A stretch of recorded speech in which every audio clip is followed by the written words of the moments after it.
မင်္ဂလာပါခင်ဗျာအခြေရတဲ့အိမ်တော်ကြီးတစ်ခုမှာအစိုးဝါးဆုံးအိမ်မက်ဆိုးကတော့ဖောက်ပြန်တာခံရခြင်းပါပဲလူတော်တော်များများကတွေးတတ်ကြတယ်ငါဘာများလိုအပ်နေလို့လဲ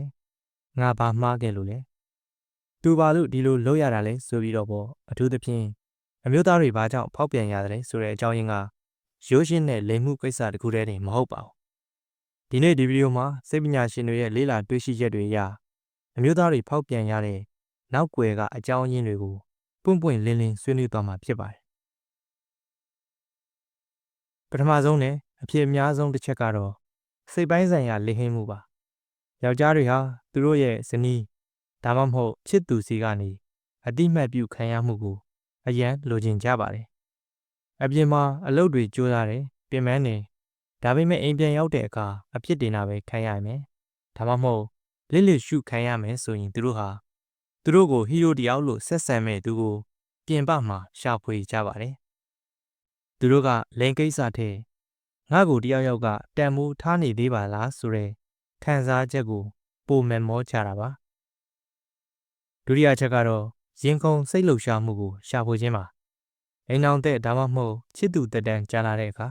အရာအလုံးကရိုးဤသွားတတ်ပါတယ်။နေ့စဉ်ဘဝကဆဲရုပ်လိုဖြစ်လာတဲ့အခါမှာတားမြစ်ထားတဲ့အရာကိုလုပ်ရတဲ့ရင်ခုန်တန်ကို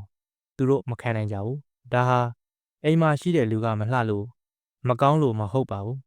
အစ်စ်ဆိုတဲ့အရာနောက်ကိုစူးစမ်းခြင်းနဲ့စိတ်ရိုင်းကြောင်ဖြစ်ပါတယ်မိမိကိုယ်ယုံကြည်မှုတိဆောက်ခြင်းဒါကတော့နည်းနည်းထူးဆန်းနိုင်ပါတယ်အချို့မျိုးသားတွေကသူတို့ကိုကွန်ပျူတာမရှိလို့ဖောက်ပြန်ကြတာပါအသက်ကြီးလာလို့ပဲဖြစ်ဖြစ်အလောက်ကန်အစ်စ်မပြေလို့ပဲဖြစ်ဖြစ်ငါအခုဆွဲဆောင်မှုရှိသေးရဲ့လားဆိုတာကိုစမ်းသပ်ခြင်းကြပါတယ်။အခြားမျိုးသမီးတယောက်ကသူ့ကိုစိတ်ဝင်စားတယ်ဆိုတာသိလိုက်ရတဲ့အခါသူတို့ရဲ့မာနကပြန်တက်လာပြီးအဲ့ဒီခံစားချက်ကိုတာယာသွားတတ်ကြပါတယ်။ဆက်သွယ်ပြောဆိုမှုအားနည်းခြင်းပြဿနာတွေကိုပုံပွင့်လင်းလင်းမဖြေရှင်းမဲအဖုအထစ်တွေများလာတဲ့အခါမှာလဲဖောက်ပြန်မှုဖြစ်လာနိုင်ပါတယ်။အမျိုးသားတော်တော်များများကသူတို့ရဲ့လိုအင်တွေမကျေနပ်ချက်တွေကိုစကားနဲ့မပြောတတ်ကြပါဘူး။အဲ့ဒီအစားအိမ်ပြင်ပမှာ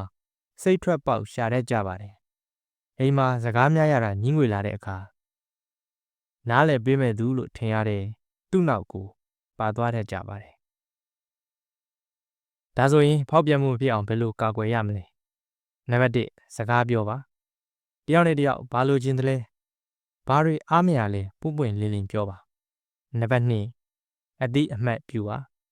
တယောက်ရဲ့အားထုတ်မှုကိုတယောက်ကကျေးဇူးတင်ကြောင်းပြပါနံပါတ်3အချိန်ပေးပါအလုပ်တွေကြားထဲမှာပဲဖြစ်ဖြစ်နှစ်ယောက်တည်းဒိတ်လုပ်တဲ့အချိန်မျိုးရှိပါစေသတိပြုရမှာကဖောက်ပြန်တာဟာဘယ်လိုအကြောင်းပြချက်နဲ့မှမှန်ကန်တယ်လို့မဆိုလိုပါဘူးဒါဟာကိုယ်ကျင်တရားနဲ့ရွေးချယ်မှုအပေါ်မှာပဲမူတည်ပါတယ်ညီကုန်းအနေနဲ့ကတော့အခြေအဆိုတာနှစ်ဦးနှစ်ဖက်တိဆောက်ရတဲ့အရာပါ